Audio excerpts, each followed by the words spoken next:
narsani aytaman. Kim nima desa desin. Hozirgi qiynalayotganimiz, boshqasi hammasiga asl sabab bitta narsa. Bizni shunga programmalashtirishdi va biz ilm olmayapmiz. Agar ilm olsak hammasida yechim bor. Bitta narsa hozir prezidentdan so'rashlaringiz mumkin, hokimdan so'rashlaringiz mumkin, bobomdan so'rashlaringiz mumkin, lekin iloji yo'q. Agar shu narsaga xalq tayyor bo'lmasa, ilman, fahm, farosat tarafdan, ilm tarafdan tayyor bo'lmasa, u narsalarni o'zgarishlarning foydasi yo'q. Nimadir o'zgarish bo'lsa, undan foydalanib bilmasak, uni qabul qilib bilmasak, unga yo'nalish berib bilmasak, uni qanday foydalanishni bilmasak, nima foydasi bor? Bu dunyoda hamma narsani o'zgartirishga asosiy sabab bu ilm. O'sha Amerikani ham, boshqasi ham o'zgarishiga asosiy sabab ularni yo'nalishi, ilm olishi. Ilm olsak hamma narsa o'zgaradi. Даже Buxoroni ham Amerika qilsa bo'ladi.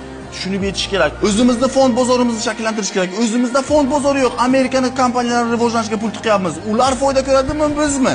Tushunib yeting. Agar o'zimizni rivojlanishimizni xohlasak, ilm olishimiz kerak. Daladagi ketmonni qo'ying, kitob oling.